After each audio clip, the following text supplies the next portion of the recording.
So you want to be the best partner you can be, right? You want a better relationship. You want to have better intimacy. You want to have a deeper sense of connection between you and your partner. And you think that showing up, right, means that you're paying the bills, fixing any problems coming up, or, telling her what she needs to hear, right, when she's upset and hurt. But that isn't what showing up is, right? And if you're listening to this, your partner or an ex-partner, most likely, has told you, you didn't show up for me, right? And I'm going to go through the various aspects of the things you should do and you definitely shouldn't be doing when it comes to showing up for your relationship, and how you can do it consistently, because that is the thing that makes a difference, right? Because ultimately, if you are patchy in how you show up sometimes, that occurs to your partner as not showing up at all, right? Because that's what she feels, because it's inconsistent. Because it's not about just what you do. It's about who you are in the relationship that dictates how she feels you are showing up. Right. So there's going to be 6 points to this, right? 6 main points to what it looks like to show up. And those are emotional presence, consistency and reliability, vulnerability and honesty, taking responsibility, active engagement, and courage. I was going to say curiosity, but actually it's courage and curiosity and intimacy, right? And what I see of a lot of men they get wrong is the first one. The first one is probably the biggest problem we have as men. We go, I'm present, I'm here, I'm always here. I come home from work. I'm not going to other women's houses. Like, I'm present. That's physically present. Emotionally, you ain't there. Like, mentally, you're not really there. You're still thinking about work. You're on your phone constantly. You're getting high, smoking weed. Maybe you're just having a couple of beers every night. You're not fully like there. You're numbing out in many ways. You're hiding when things get emotionally difficult and intense, right? You stop talking. You stop being curious about how she's feeling. You get very anxious and you just shut down and you stop speaking. Or maybe you have some fear and you shut down, right? That is one of the most common things I see in the men I work with, right? Or you kind of swing the other way. And your emotional presence is almost like you overdoing it, right? And remember, this is a spectrum. It's not binary, right? Where you are constantly flooding your partner with feelings, over talking, trying to fix all the time, panicking at everything that happens, right? Getting anxious and fearful about loads of things that happen in your relationship. And you're like an emotional tsunami, right? For her, right? Which is you're lacking a groundedness in yourself, right? Another thing I see with a lot of men is they struggle to kind of sit with this discomfort, right? When there's a discomfort in the relationship, so there's a conflict or something you guys are trying to hash out and figure out and understand, instead of staying in present, emotionally, mentally present, you start to check out. You want to escape. It's like part of you just is itching to run away, right? And sometimes we turn to porn, alcohol, drugs, just withdrawal, phone, work, right? To distract us when those moments come along, right? Because we're feeling this tension in our system and we can't just hold it. As I did with one of my clients this week, actually, is we talked about like holding he actually pulled out a basketball and he was like, when you say hold the emotion, you're saying hold it. I'm like, yeah, hold it. He's like, oh, I get it, right? Because what you need to learn to do is meeting your partner with empathy, listening deeply to her, like validating her feelings and not rushing to fix, not rushing to dismiss, not rushing to tell her where she's wrong or tell her the facts, because those don't matter. In the emotional realm of your relationship, truth be told, to some degree, facts don't matter. All that matters is you're willing to sit with her when she tells you that her emotional experience of the relationship is one way, and you just acknowledge like, yeah, that's her emotional experience. It's not right or wrong, it's just her experience, right? And you listen to it and you go, got it, okay, cool. And you be curious and you try to understand more, because what you'll start to see in this level of emotional presence is there's an emotional experience she's having and there's a deeper elements to it that you're like, oh, when I did X and Y, that made you feel Z. Right? And that wasn't my intention, but that's what happened. So you can look and go, okay, I just need to shift this bit of behavior, right? It's not that my behavior is wrong. It just doesn't work for her in how she's responding. And maybe there is some personal work for her to do around how she's reacting, responding, or any of the stories she's making up. But that might not be your role in that moment to coach her, right? So it's emotionally being there for your partner, listening and being emotionally responsive to them. Like if you know your partner loves to come home to a clean and tidy house, right? To some degree, you're like, oh, that emotionally makes her feel good. You clean the house before she comes home, right? You don't have to do it every single time, but great if you can, because that's like really tending love and care. Right, so we've got emotional presence in there because it's a very fine-tuned thing. You have to be emotionally aware of yourself to do this. The second one is probably the easiest. And this is about consistency and reliability, right? Number one in this category is do the things you say you're going to do. If you say you're going to like take out the trash every week, take it out, you know? If you say you're going to buy the presents for the kids, buy the presents.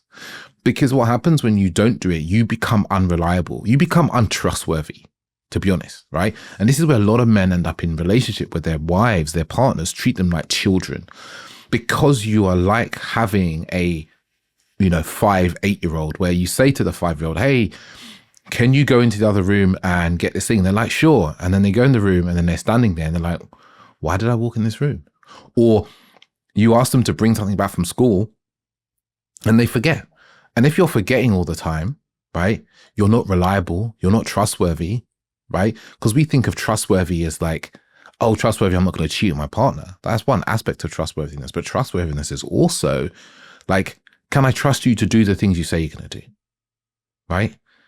This is something a lot of men really trip up on. We don't do the things we say we're going to do and we wonder why our partners don't feel safe and they don't trust us. So another aspect of this consistency and reliability is really creating an environment that is like predictable, right? So what do I mean by that? It's more about how you show up. This is right. Creating safety through predictability. And it's connected to the last one. It's like doing the things you say you're going to do, right? You don't overpromise. You don't underpromise. You don't people please. You are honest about what you can and can't do. And you say, hey, she might say, can you pick up the kids tomorrow? You don't people please and go, yeah, I can do it. And then you're like, shit, I don't have capacity for it. You say, actually, no, that's beyond what I can do tomorrow. If it's something you can't do, then I'd need to shift this, and this. Then I can do it, right? Because then you become a consistent person, right? They can rely on you to do the things you say you're going to do. You can be seen as someone who takes accountability as well, which we're going to touch on a little bit more, right? It's this alignment between actions and words. If you say you're going to go away and think about something, right? Because there's some important aspect of your relationship needs some thought for you. And then 2 days later, you're like, oh, I didn't actually think about that yet. It's like, dude, like, what the fuck? That's what teenagers do. Because it's not actually that you didn't have time. It's just you avoided it. Which means that you're a sort of man who avoids the important things. And if a woman's in a relationship with a man who avoids important things, she can't trust you, right? We keep coming back to this, right? So many men come to me like, oh, my wife says she can't trust me and I haven't cheated on her before. And then we get into it and it's just like, you're a semi-slob. You're another one of her children, and that's how she feels. On to the next one. Number 3. It's about vulnerability and honesty. Again, this is a tricky one for us, right? Because we relate the word vulnerability to being hurt, to being taken advantage of, to being weakness and being judged, right? But vulnerability comes in the guise of everything from fears, worries, anxieties, desires, what's the word I was looking for? Dreams, hopes, future, plans, right? These are all things that are vulnerable. Even leadership in a relationship is vulnerable because you're putting yourself out there where there could be potential negative consequences like rejection, not being liked, all these sorts of things. There's where the vulnerability is, right? It's not just telling your sob story constantly and emotionally dumping on her, right? That's really not what she wants in a relationship. What she wants to know is that you've got other people in your life you can emotionally dump on, right? Like you've got men in your life you can talk to, friends in your life you can really talk to. And if you've got friends in your life as well, and this comes into the trustworthy box, like friends who she looks at and goes, they're solid men. They're trustworthy men. That will make a woman trust you so much more if the men in your life are solid men, like who she sees and goes, yeah, man, he's a good man. He's, I get this with also a lot. Some of my friends, like, she will meet them, especially around when Bjorn was born. She met some of my friends and she was just like, they came around with gifts. They sat for, they came around and they helped tidy up, like wanted to hold Bjorn, blah, blah, blah. And she was just like, man, you know some good men, And I was like, yeah, I do. It makes her trust me more because she knows if I turn to these guys for advice about my life and relationship, I'm going to get good advice.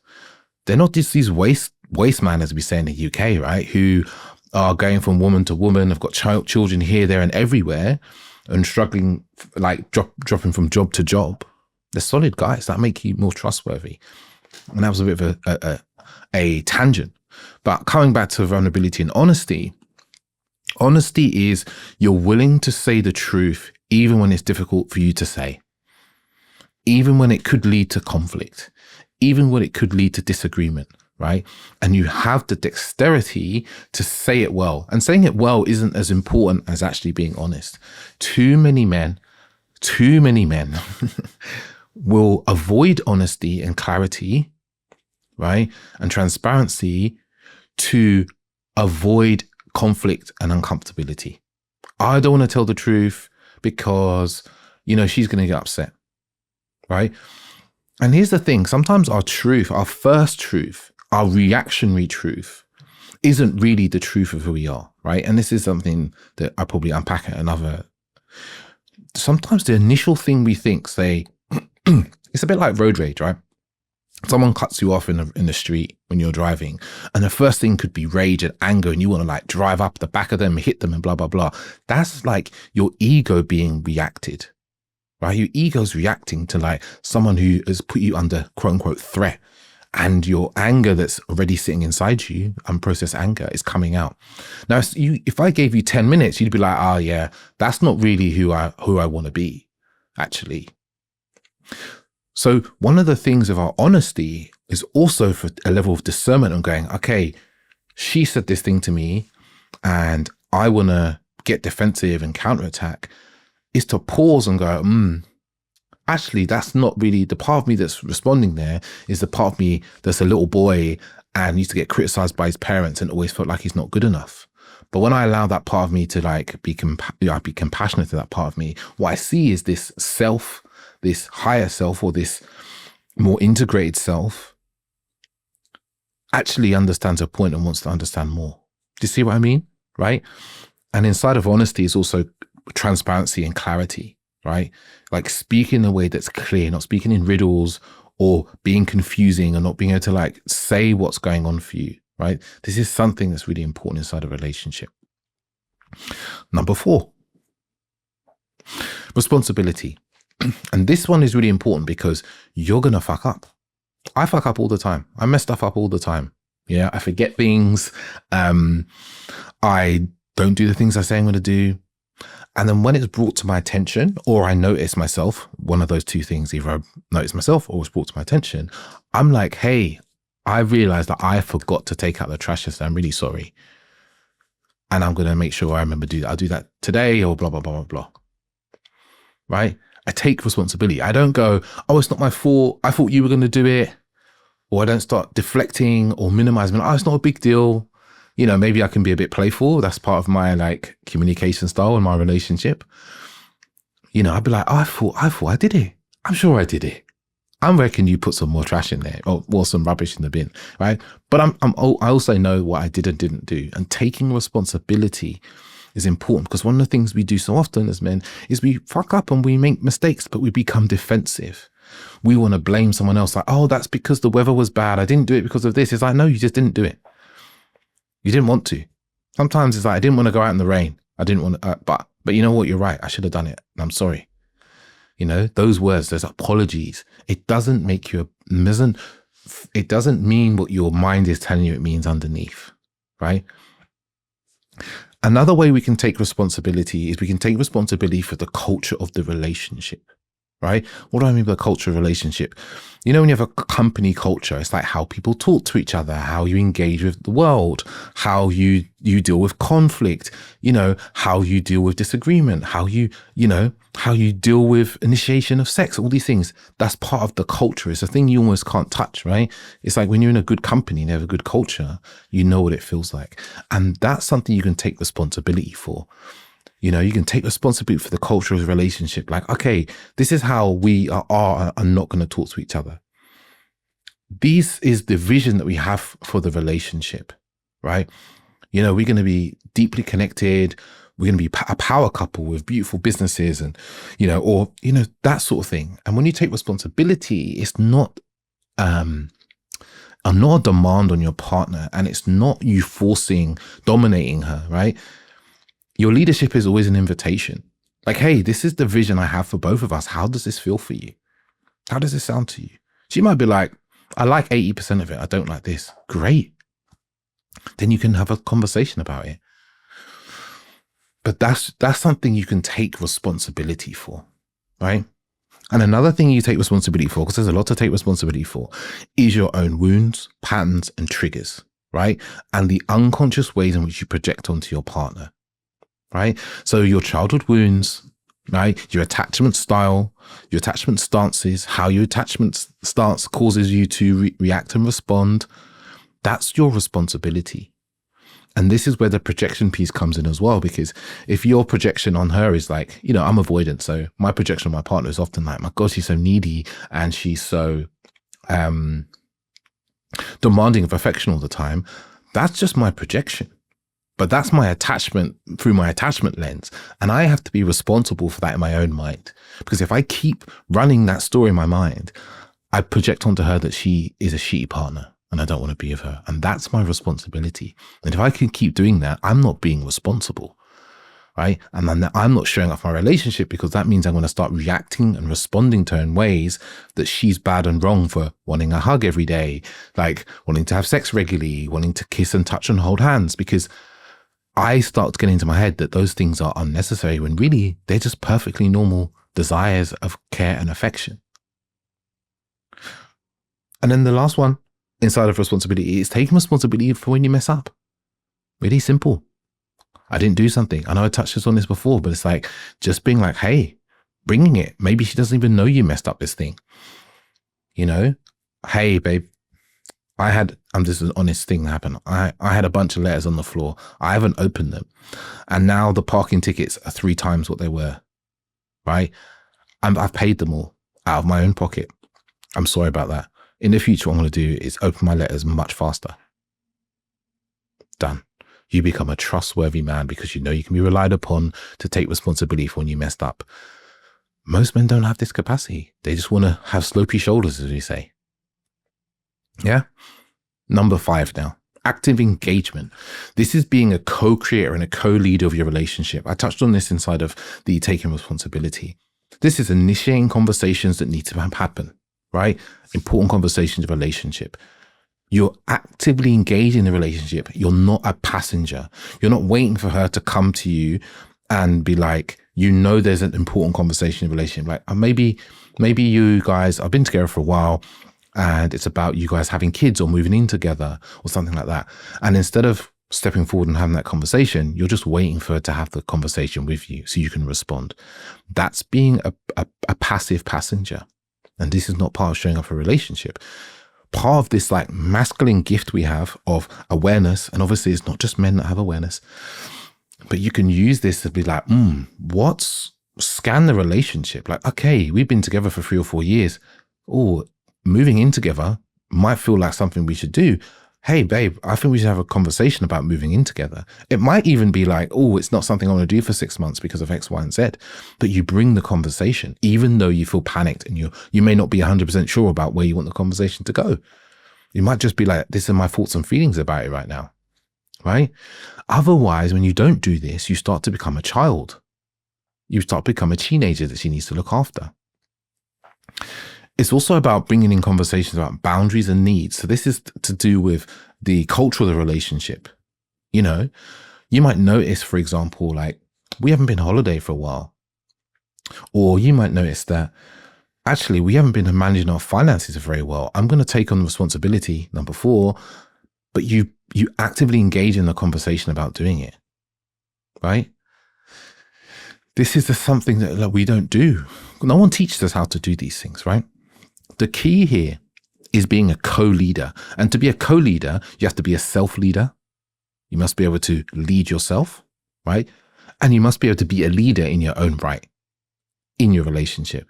Some people might call it equality. I like leadership, co-leadership, right? It gives everyone a real stake in what's happening, right? You're a co-leader of your relationship. If you're in a relationship of 2, you're in a co-leadership, right? There's sometimes she's going to lead stuff and sometimes you are. But if you don't engage in a relationship, you're not a leader. You are a subject or a follower. And what will happen to you then is your partner will start to look down on you and she won't respect you. And this is the big thing for a lot of men, right? You end up in relationships where your partner doesn't respect you.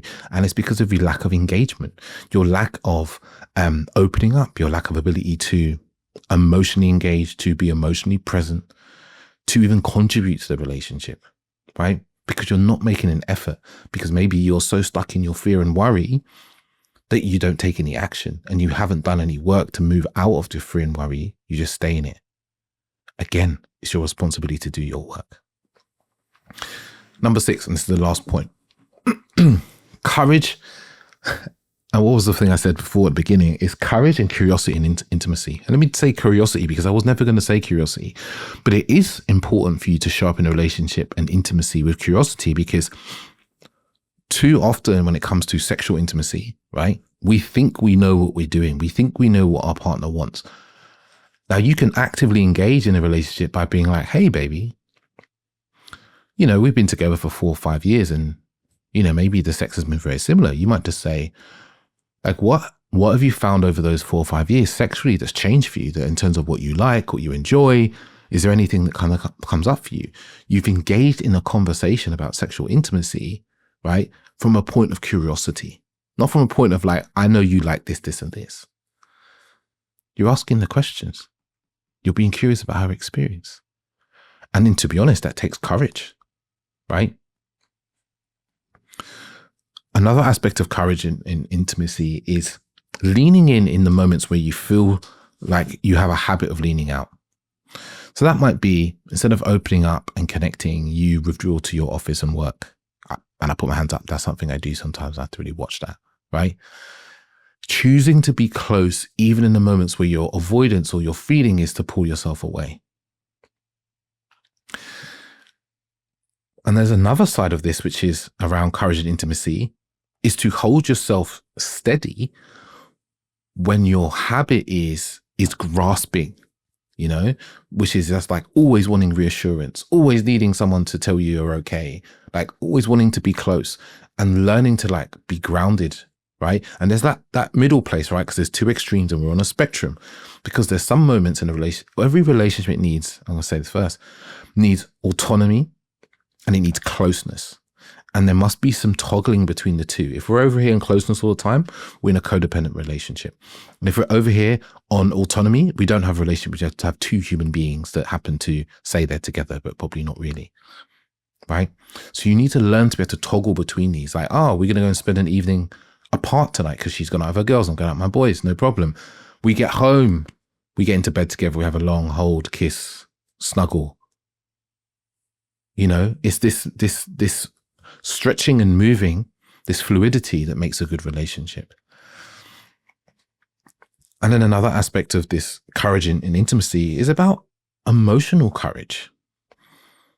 You know, and it can sometimes, this can be about feedback for your partner. Like, hey, babe, I've noticed you're really grumpy recently. Like, what's going on for you? There's something I haven't noticed. That's courageous right there. And it will bring you closer together. So it's about intimacy. Right? And it could be sexual intimacy, you know, asking questions during, after, right? But it's being courageous, which is really just leaning into fear, right? And if you do this one piece, leaning into fear, right, a lot of other things really stand from here. Why do you not engage? Because maybe you feel faithful. Maybe why do you over-engage and over pursue and be clingy? Because you're afraid of being having some autonomy, right? You can look through all the ones I've said before, all the points before, and you can see how this courage is what's needed. That's what we're lacking often as men, courage. We don't even really recognize its fears in a way. We just don't lean in, and it's all about courage. I'm going to stop there because this has gone on longer than I was expecting. And I guess what there is, two things. Summary. Emotional presence, emotionally showing up for your partner, right? And emotionally showing up for yourself. Not numbing and running away, but emotionally being there, connected to yourself and your partner. Consistency and reliability, being trustworthy, being a man that can be relied upon, who will do what he says he does and show up in the moments that are needed. Vulnerability and honesty, clarity in communication, honesty, right? Opening up. Taking responsibility for aspects of the relationship, right? Taking responsibility for your own work, self-development work, getting over emotional wounds and pains, right? And taking responsibility for when you mess up. Active engagement. This is being a co-leader, co-creator of the relationship, instead of being a passenger and being a passive person in a relationship, right? Waiting for them to tell you things, waiting for them to tell you what to do, waiting for them to create the future relationship. And then you complain you're in a relationship you don't like and enjoy. It's because you were a passive passenger. And then the last one, being courageous, meeting fear in your relationship with your openness, your honesty, sexual intimacy, and all the aspects that basically bring you closer together. Okay. As well as being courageous in taking autonomy and alone time when needed, but having a balance between the alone time and the togetherness, right? And meeting that fear of closeness, or meeting your fear of being separate from them. So this stuff is vital, right? We don't learn this. And the reason why we don't learn this, why some men are good at this and some don't, is because we don't get the imprint from our parents. Like, I never got this imprint because my parents weren't together, right? So I'd had to learn this stuff the hard way. So I'm really, really pushing you to do this work, because it makes your relationships so much more enjoyable, right? So much easier, so much more loving, and you get so much more sex too. And if you're wanting to learn these skills, because these are skills to learn, right? Because how do you keep getting over this fear? How do you even know what you're afraid of? How do you even recognize what the fear is? Because a lot of time we don't know. I'm running a program and I haven't really completely fleshed it out yet, but I'm going to really be honing in on how we show up. This idea I've got around grounded safety and this edge, where these two kind of polar pieces that create safety and create excitement and clarity inside a relationship, and how they show up unhealthily as well, and bringing through a lot of like the embodiment practices, the attachment stuff that I also work with. And I'm going to just create a program around that for men. So if you're interested in that, there is a wait list down below. That's the only way you can find out more about this at the moment, is through the wait list. And if that's you, again, no pressure, wait list. You put your name down, you find out more. If that's you, put your name down, and I'll chat to you soon.